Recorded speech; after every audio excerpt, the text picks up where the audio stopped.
everyone. Good afternoon. We'll go ahead and get started. Thank you all for being here today. We have some nice music for you. Some of it is classical, just classical music, and then some of it is actually something that I composed. I'm going to do some improvisations on themes from the Holocaust as well that were actually from some of the ghettos. And it's really, they were composed there, so I think you'll really enjoy hearing these pieces. Some of them actually may be familiar to you.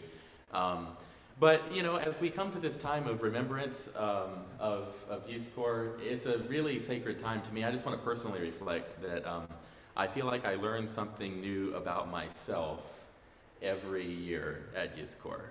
I know it's about remembering those who have gone before and our loved ones. My own father passed away in 2020, so last year's Youth Corps service was especially meaningful to me.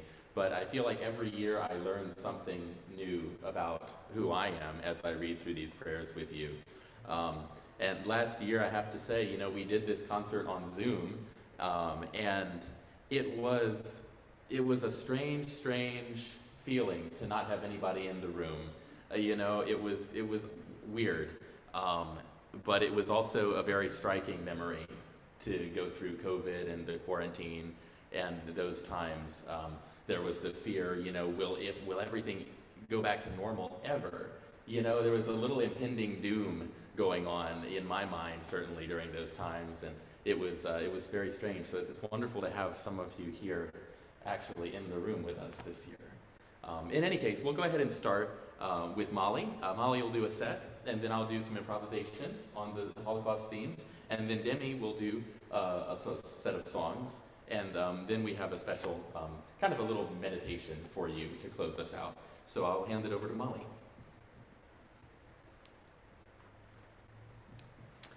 So I've decided to start with a song, kind of for Rabbi. I know he's a big Brahms fan. A song by Brahms, and it is in German, and it speaks to. I kind of think it sets a unique mood for today. It speaks to a forgotten cemetery, which and I think that's something, especially with Rabbi, in his stories of how he, used to go and take care of forgotten cemeteries. It kind of paints a picture of a forgotten cemetery in a storm, and how if you look past, the dirt and the overgrown plants, you see the word, I have to remind myself, departed on each of these gravestones. And I just want to kind of set the mood with an unusual song, but about a forgotten graveyard.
guess I will use the microphone.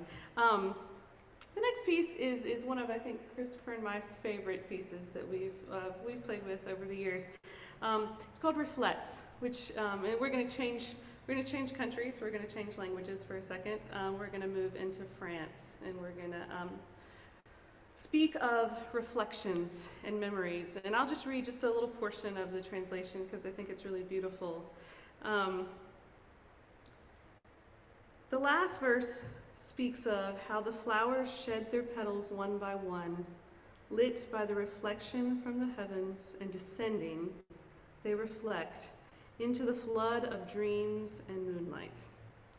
And if you listen towards the end of the song, you can honestly hear in the piano kind of the falling of the petals dropping into the pools of rain and water.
We'll stay in France for a little bit.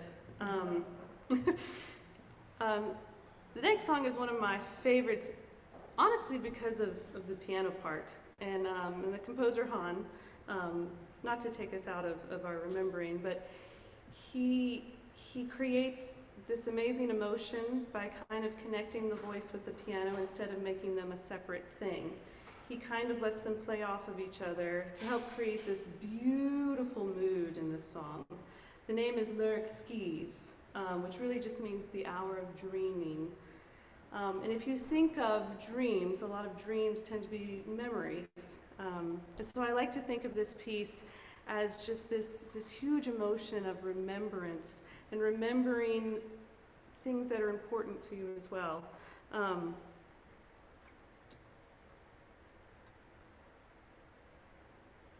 One other thing to take note of, and I know that not everyone here speaks French, and so sometimes when we start singing in foreign languages, we don't know what we're listening to other than pretty music. In the song prior, we talked a little bit about the moon, the moonlight, the luna in French, which seems to be a nice evocative picture of memories and dreams and remembering. And Han uses the same thought of the moon. He talks about, so listen for words like la luna, meaning the moonlight. And he talks about Louis, which is kind of this idea of light and beauty in our memories. And so just a few words that if you can find them, bonus points.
Now for a language we are familiar with, English. This song is kind of self-explanatory, but the poetry to me is so beautiful. I just want to read it really quickly. When I have sung my songs to you, I'll sing no more. 'Twould be a sacrilege to sing at another's door. We've worked so hard to hold our dreams, just you and I. I could not share them all again. I'd rather die. With just the thought that I had loved so well, so true, that I could never sing again, except to you.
That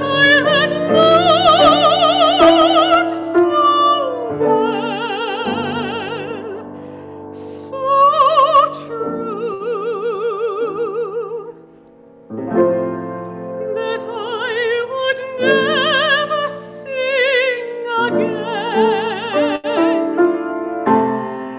that I could never sing again, except to you.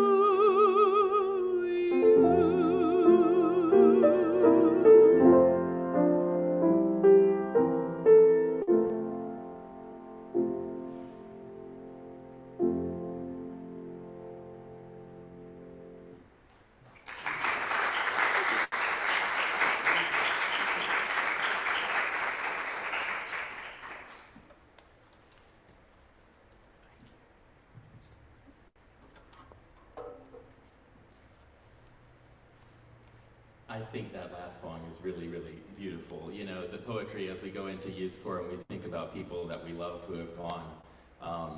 And these next songs are songs that that I found online from a Holocaust music project. And these are melodies. Some of them were written within the camps.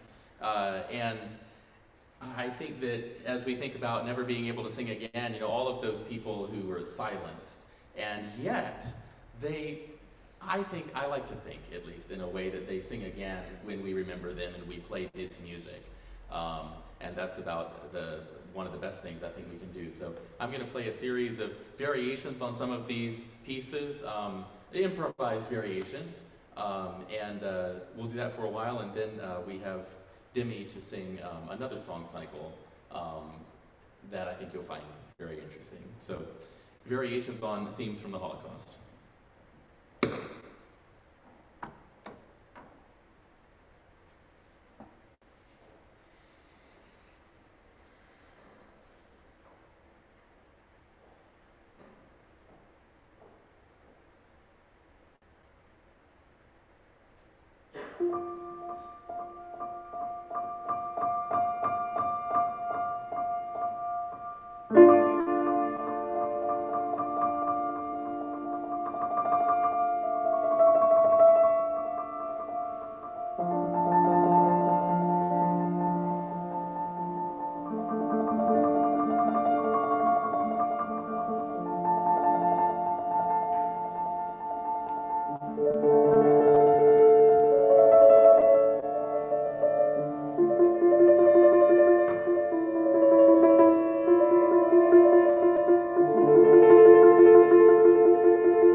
Thank you. I think those are some beautiful melodies, and I thought you would enjoy them. So this next piece is actually a song cycle. So we talked a little bit about art song today. The first pieces that Molly sang were known as art songs. You know, you have an aria, which exists within an opera, usually, although there are concert arias, but they kind of go within a dramatic context, right? There's a story, a stage play, so to speak, and you set it to music. It's an opera, and you have arias. Art songs were really more of a 19th century romantic period thing, and art song was kind of a kind of a pastime thing, right? So composers would write these to play with their friends, things like that, and over the course in people's living rooms, they would have pianos, and that's how they would entertain themselves after dinner. And over the course of years, it kind of became elevated to an art form. so that they're just miniature pieces that aren't necessarily just about revelry or like just little insipid things. They're about really, really big things also. So this is actually an art song cycle that I wrote, and it's called Around Anne. And the Anne in question is Anne Frank. And there have been a lot of pieces that have been written using the text from the Diary of Anne Frank. And in this piece, I didn't want to use anything that Anne Frank wrote because there's just so much stuff out there. I wanted to try a little bit of a different approach and take quotes by people who were around Anne and make a song cycle from those lyrics. And you'll see that some of the quotes are not necessarily grandiose. Some of them are quite meaningful, and then some of them are just quite everyday. And I think that kind of gives us a window of remembrance into those people. And through remembering them, we feel closer to those that we love as well. Thanks. So as we go through this, I'm just going to kind of do some introductions on the people that said each of these quotes. So the first one is Anne's sister, Margot, who if you've read any of her writings, she's often, kind of at odds with. They sort of butt heads during this time, but so Margot becomes a forgotten character most of the time, and Christopher took this lovely quote that gives us an insight into the good things in her personality. The quote is, "Times change, people change. Thoughts about good and evil change, true and false. But what always remains fast and steady is the affection your friends feel for you, those who always have your best interest at heart."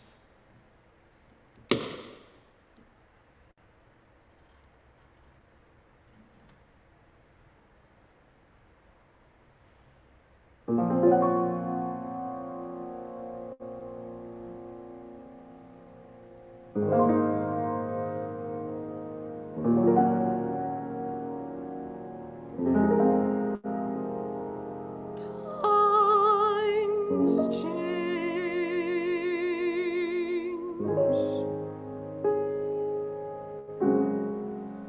Times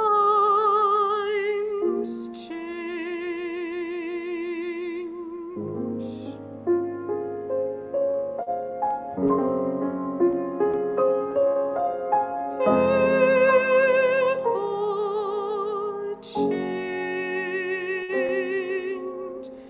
People change.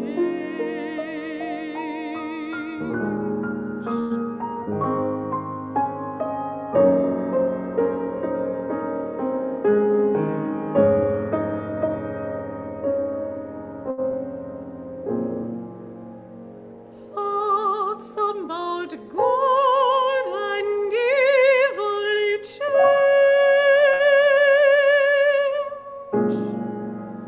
true and false.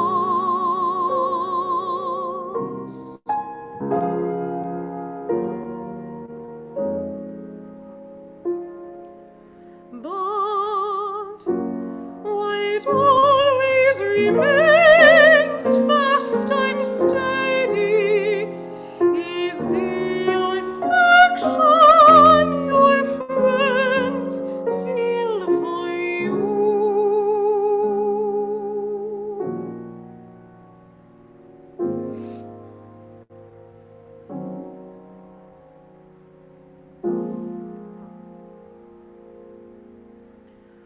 Those who always have your best interest at heart.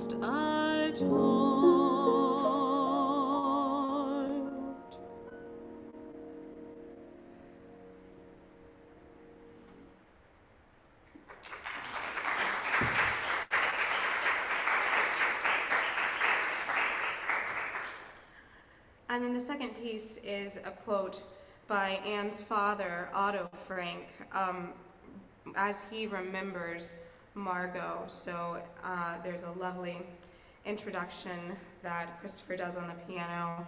We're kind of getting inside his head, and we can sense that memory visually. But the quote is, "I shall remember the look in Margot's eyes all my life." And it's very striking to me, since Otto was the only surviving member of the Frank family to make it out of the Holocaust alive. So he is the one that, of course, found all of Anne's diaries and took it upon himself to get that published. But I love that you chose this quote about Margot instead, so we can see him coming back to really feel his full family.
I shall remember the look in Margot's eyes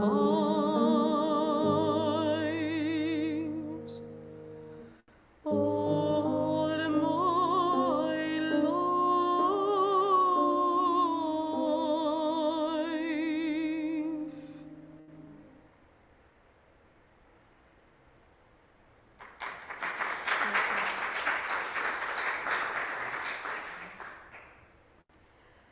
And the next quote is also from one of the more long-standing voices out of these characters, Miep Keyes, who was the Frank family's helper throughout their time in hiding. She worked for Otto and then stayed on as a very loyal member, really sacrificing herself to bring them food. Any kind of supplies were smuggled in by Miep and her husband and a couple of other people. But Miep went on, to speak about this experience for the rest of her life, writing several books and, serving as a very prominent speaker on behalf of remembering the Holocaust and using Anne as a figure for that. So her quote here is that, "It is often said that Anne symbolizes the 6 million victims of the Holocaust. I consider this statement wrong. Anne's life and death were her own individual fate, an individual fate that happened 6 million times over."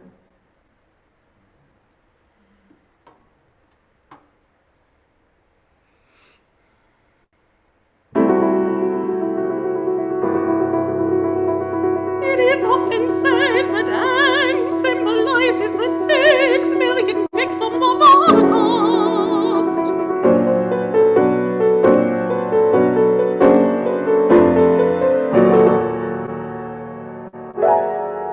I consider this statement wrong.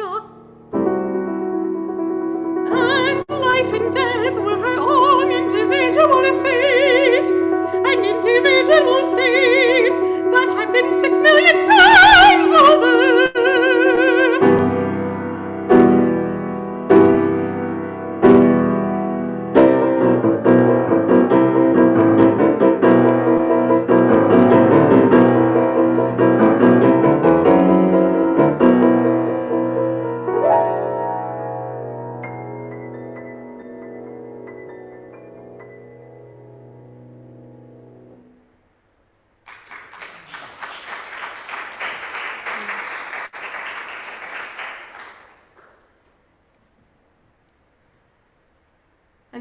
in our penultimate piece, we have a quote from Edith Frank, Anne's mother. So we can see here kind of the progression of anti-Semitism as the rise of Germany happens throughout Europe, and the Franks are driven out of Germany and they flee to Amsterdam here. So she talks a little bit about their German apartment here, and then about the apartment that they're able to get in Amsterdam, which she speaks about being a little bit of the same quality kind of, but a little bit smaller. So we can see slowly everything creeps in, all of that suppression that really ends up turning very, very quickly so dark. So we see that progression here within Edith's quote. Our apartment is similar to the one on Gonghoferstrasse, only much smaller.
And lastly, in the cycle, we have a quote from Peter Van Pels, who was part of the Van Pel family that was in hiding with the Franks here. And I often laugh at their pairing because Peter and Anne are such very different people who never would have come together if not for being secluded within the same spot. But this quote, I think, is such a nice example of the fact that even though the story is so extraordinary and in extraordinary circumstances, there's still these teenagers, right, with very real feelings and feelings of angst. So I think this piece is a great example of kind of that yearning, that teenage love and angst. So the quote here is, "No, I'm not afraid, except when it comes to things about myself, but I'm working on that."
Yeah, so I thank you for listening to that. I was inspired by those quotes, and I just wanted to kind of reflect musically. You know, they're so short, these little quotes and short pieces, and I think that the art of creating a miniature is sometimes harder than creating a long piece.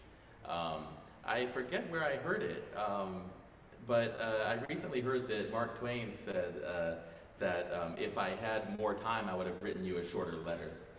You know? And I think that these pieces are kind of like that. You know, you pack a lot into it, but it was really meaningful for me to think about these people and try to capture their essence just in a little snippet, just in a miniature. So hopefully that was meaningful for you as well. So we'll close before Yiskor here with a meditation. I asked Demi to kind of lead us in a meditation to get into that place for Yiskor, and it'll also involve some music that I will play as well.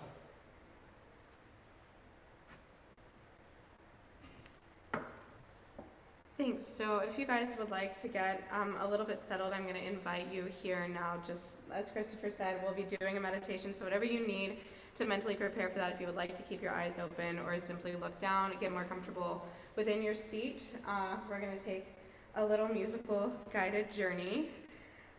So I'd like to just get in touch with that with your breath here. So if you'll just follow me. Again, if you'd like to close your eyes or just take your look down, your gaze down a little bit, and let yourself reflect inward for a bit. So as we're here, a lot of us in this space, if you're feeling your mask, you want to see if you can focus on the breath coming in and out of your nose.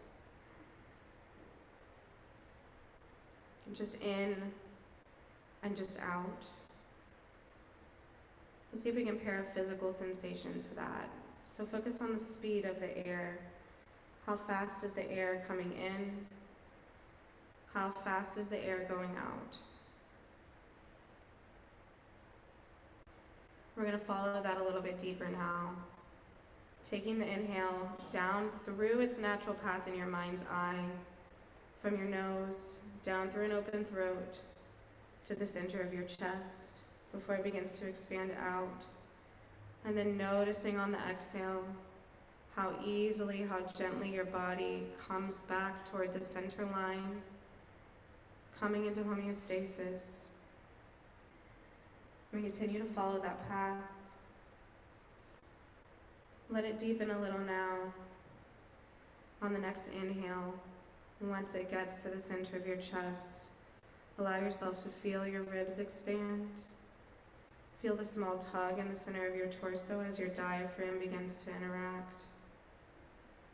We're going to find this spot here in the middle of your torso, where your inhalation ends and your exhalation begins. I want it to be right in the center of your body, and we name it your center.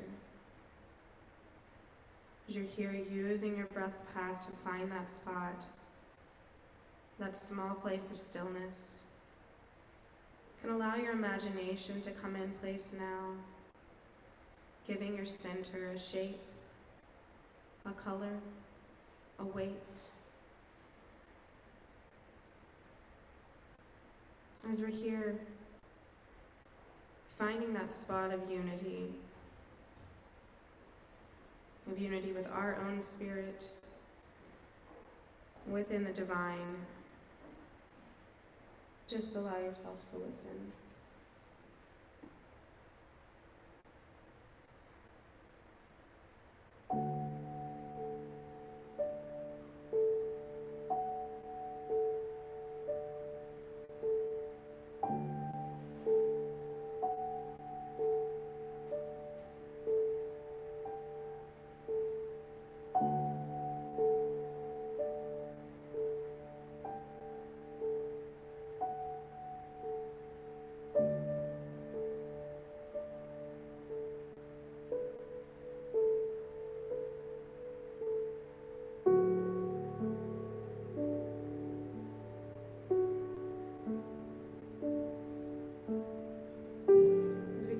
With our center on this holy day,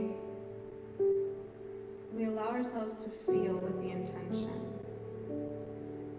of knowing that we carry the memory of those important to us here within our core.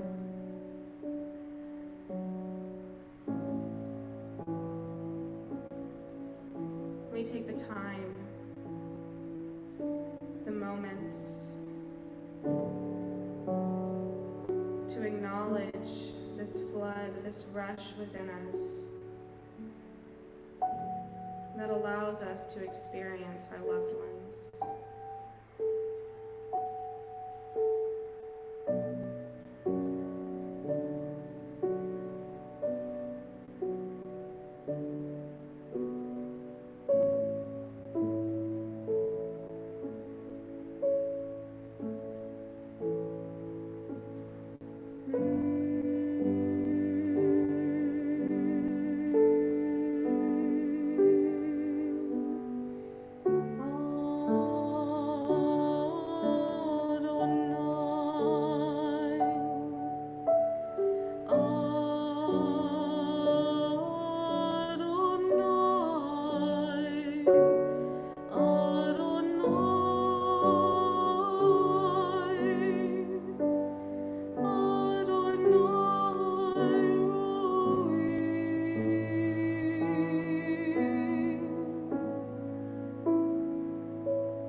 We bring our awareness back to the breath,